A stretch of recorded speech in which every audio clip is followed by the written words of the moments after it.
Welcome करते हैं जी हम आपको अपने यूट्यूब चैनल में। तो उम्मीद करते हैं कि आप ठीक होंगे, हम भी ठीक हैं। तो मैं ज़रा बाहर राउंड पे गया हुआ था, तो मुझे लड़के ने कॉल की कि सर यहाँ पे आएँ, यहाँ पे फिटिंग हो रही है अपने डायाफ्राम की और टरबाइन की अपर केसिंग में। तो ये रहा जी हमारे ट्रिवानी टरबाइन का अपर केसिंग, जिसमें हम डायाफ्राम फिट कर रहे हैं। लेकिन उससे पहले हम आपको थोड़े से साइज़ क्लियर करा दें कि बेसिकली साइज़ों में कहाँ कहाँ कितना कितना डिफरेंस है। सबसे पहले जी नोज़ल बॉक्स का इतना ज़्यादा नहीं आ रहा। 32 mm का नोज़ल बॉक्स है, जिसकी जो ब्लेड्स हैं 32 के हैं। उसके बाद आ जाते हैं जी फर्स्ट स्टेशनरी ब्लेड, जिसको हम डायाफ्राम ब्लेड बोलते हैं। ये भी लगभग 33 है। देखें, नोज़ल के बाद मूविंग मूविंग के बाद जो है ना, फर्स्ट स्टेज सेम सेम है। उसके बाद आ जाता थी सेकंड जो है ना डायाफ्राम, इसका जो साइज़ है ना, ये आ रहा है जी 44। देखें ना आप, डिफरेंट देखें कि 32 से 44 हो गया है। अब यहाँ पे आ जाएं जी, जो थर्ड नंबर पे है, इसका साइज़ में हम आपको दिखा देते हैं। इसका साइज़ आ रहा है जी 54। सॉरी, कैमरे में नहीं आया, लेकिन इसका साइज़ आ रहा है 54। आप देख लें कि 10-10 mm का डिफरेंस आ रहा है। लेकिन लास्ट में थोड़ा सा साइज़ ज़्यादा हो गया है जी, आ रहा है जी 73, लगभग 73 mm के। अब यहाँ पे देखें कि फर्स्ट में जो है 32 33 तक आया है। उसके बाद जो नेक्स्ट डायफ्राम था उसका 43 तक आया, और उसके बाद 55 तक, और लास्ट वाला जो है उसका आया जी 73 तक।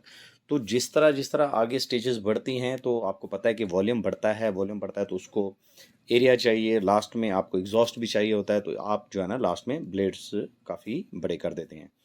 अभी हम लास्ट डायफ्राम की फिटिंग कर रहे हैं।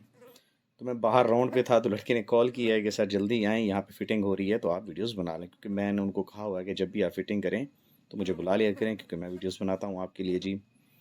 ये देख लें जी, ये लास्ट में फिट कर रहे हैं हम। अब जो हमारी केसिंग है वो थोड़ी सी टेपर रखी है साइड के, मतलब साइड के हिसाब से, तो थोड़ा यहाँ पे मुश्किल है डायफ्राम को फिट करना। लेकिन आपने एक चीज़ का बहुत ज़्यादा ख्याल रखना है कि तरतीब आपकी वही होनी चाहिए जो कि जेन्युइन दी गई है। बेहतर है आप मार्किंग करें, ताकि आपका जो है ना कहीं पे भी कोई गलती ना हो। और मस्ट है टरबाइन की क्लीनिंग, वही टरबाइन की लाइफ है। अगर आपने उसको अच्छे से क्लीन किया है, उसकी ब्लॉकेज आपने निकाली है नोज़ल की, डायफ्राम की, और अच्छे से आपने उसको क्लीन किया है, तो आपकी टरबाइन एफिशिएंसी देगी। आपको क्या देखना होता है, आपने ये देखना होता है कोई ब्लेड डैमेज तो नहीं है, आपके डायफ्राम का ब्लेड तो डैमेज नहीं है, आपका नोज़ल बॉक्स का ब्लेड डैमेज नहीं है, रोटेटिंग मतलब अपना सॉरी रूटर का ब्लेड तो डैमेज नहीं है। तो ये चीज़ें आपको देखनी होती हैं। उसके बाद तरतीब तरतीब मस्ट करती है। तो यहाँ पे देखें, जो सेंटर का एरिया बन रहा है वो बेसिकली आपका है इसका, जहाँ पे आपकी रूटर की डिस्क चलती है। तो साइज़ भी क्लियर हमने आपको करवा दी हैं जी। अब ये आ गए जी लॉक। अब देखें, हर डायफ्राम को दो लॉक लगते हैं। ये देख लें, ये दो लॉक हैं जी डायफ्राम को जो लगते हैं। ये आपके डायफ्राम को बैलेंस रखते हैं, आपको अलाइन रखते हैं आपके डायफ्राम को। ये अपर केसिंग है, इनको लॉक लगते हैं जो डायफ्राम फिट होते हैं। जो कि बॉटम केसिंग में आपके डायफ्राम फिट होते हैं उनको लॉक नहीं लगते। इनके सेंटर में जी आपकी मूविंग डिस्क चलती हैं रूटर की। तो मूविंग के बाद जब भी स्टीम जो है आपके डायफ्राम से क्रॉस करती है, तो उसकी वेलोसिटी इंक्रीज़ होती है, और काफ़ी हाई लेवल पे, जैसे कि मैंने आपको पिछली वीडियो में बताया। ये देख लें, नवज़ल बॉक्स के सेंटर में ये रूटर की फर्स्ट डिस्क का एरिया है जी। ये आपको नज़र आ रहा है, बिल्कुल इसके दरमियान में आपकी डिस्क चलती है, और बिल्कुल काफ़ी क्लोज, लगभग 1 से 1.5 mm का दोनों साइडों पे इसका डिस्टेंस होता है, फासला होता है। तो ये एरिया रहा जी आपका रूटर का फर्स्ट, और ये रही आपकी फर्स्ट डायफ्राम की नोज़ल, स्टेशनरी ब्लेड कह सकते हैं आप इसको। और हर डायाफ्राम में लबरंथ सील का भी इस्तेमाल किया गया है, ताकि प्रेशर जो है वो क्रॉस ना हो।